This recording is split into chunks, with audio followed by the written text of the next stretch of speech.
Hello दोस्तों, मेरा नाम अभिषेक है और आज इस वीडियो में बात करूंगा जो एग्रीकल्चर बिल है, आखिर उसका इतना विरोध क्यों हो रहा है। एंड में अपने पॉइंट ऑफ व्यूज रखूंगा।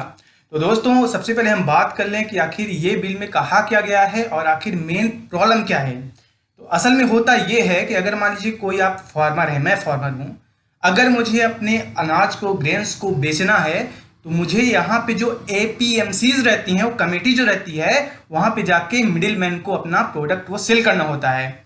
मैं उनको दूंगा तो वो फिर जाके जो वहाँ के व्यापारी रहते हैं, जो उस ग्रेन्स को खरीदते हैं, जो हमारे प्रोड्यूस को खरीदते हैं, तो वो असल में जाता है पहले हमसे मिडिल मैन, जो बिचौलिया रहता है बीच का, देन उसके बाद जाता है उस व्यापारी के पास। तो ऐसे में आप कई बार देखेंगे कि जो मुझे कीमत मिलेगी, तो मुझे असल में जो कीमत पे करेगा कस्टमर, वो करता है 100 रुपए मान लीजिए, लेकिन वो 100 रुपए में जो कमीशन है व्यापारी कट जाता है और ज्यादा से ज्यादा पोर्शन कट जाता है वो जो बिचौलिया रहता है, जो मिडिल मैन रहता है। तो ऐसे में 100 रुपए में से मुझे लगभग 10 या 15 रुपए अगर मान लीजिए मिला, वहीं पे 60 या 70 रुपए वो ले जाता है जो मिडिल मैन रहेगा, व्यापारी रहेगा, ऐसे करके। तो यहाँ पे जो ये बिल है, तो यहाँ पे कट कर दिया गया है रोल ऑफ मिडिल मैन। तो अब जैसे ई नाम एक वेबसाइट है, तो वहाँ पे जो हम जैसे किसान रहेंगे वो डायरेक्ट कांटेक्ट कर पाएंगे उन लोगों से जो कि व्यापारी हैं, अपना डायरेक्ट प्रोडक्ट सेल कर पाएंगे। इसके अलावा एक और इशू है, एक और आपके जानना जरूरी है कि जैसे मान लीजिए मेरा कोई ग्रेन है, मेरा कोई अनाज है, प्रोड्यूस है, तो मैं उसे अपने जो पास की मंडी है वहीं पे उसे सेल करूंगा। ऐसा नहीं है कि जो मेरा ग्रेन है मैं उसे ले जाके सेल कर दूं किसी और स्टेट में, जैसा कि इस बिल में बताया गया है। तो इससे अगर इनडायरेक्टली आप देखें तो कहीं ना कहीं हमें फायदा है। सेकंड चीज है कि एमएसपी की बात, जो न्यूनतम समर्थन मूल्य है, तो वो असल में इसे खत्म नहीं किया जा रहा है। लेकिन मैं जितने भी ट्विटर चला रहा हूँ, देख रहा हूँ, उसमें जितना भी मीम्स बने आ रहे हैं, तो उसमें जो आम जन है जो कि अभी वो चीज नहीं समझ पा रहे हैं, उनको बताया जा रहा है कि आपका एमएसपी खत्म कर दिया जाएगा और देन आपका जो प्रोडक्ट है वो कम रेट में जाएगा, इससे आपको बहुत लॉस होगा।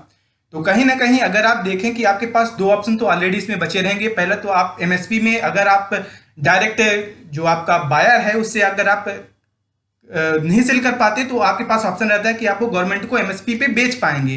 लेकिन सेकंड ऑप्शन है कि अगर आप डायरेक्ट कस्टमर से मिलते हैं, डायरेक्ट किसी व्यापारी से मिलते हैं, आप उसे सेल कर पाएंगे। ऐसे में आपको मनचाहा जो मूल्य है, जो कि आप बिचौलियों को बेचा करते थे मिडिलमैन को, उससे ज्यादा आपको बचत होगा, उससे ज्यादा आपको फायदा होगा। तो कहीं ना कहीं मेरी नज़र में एज पर मैं फॉलो कर रहा हूँ स्टडी आई, क्योंकि अंकित अग्रवाल सर को उन्होंने काफ़ी सारी वीडियोस बनाई हैं एंड उन्होंने बोला है कि ये बिल कैसे हेल्पफुल रहेगा। इसके अलावा नाफेड के जो डायरेक्टर सर हैं उन्होंने भी इसे अच्छा बताया है और मैं उनको भी काफ़ी टाइम से फॉलो कर रहा हूँ, हर एक स्टेटमेंट्स को देख रहा हूँ। तो कहीं ना कहीं मुझे ये जो नया बिल है ये सही लग रहा है। कुछ अगर गलत हो सकता है तो ऐसा हो सकता है कि जैसे किसान के लिए अभी ये नया है, हम जैसे फार्मर्स के लिए, तो हमारे लिए कहीं ना कहीं जो मिडिल मैन का रोल है वो एक आदत सी हो गई है, जो कि काफी टाइम से चला आ रहा है। तो ऐसे में एडजस्ट होने में कुछ दिक्कत आ सकती है। लेकिन अगर एज पर आप ब्रॉडली देखें तो कहीं ना कहीं ये बेटर है।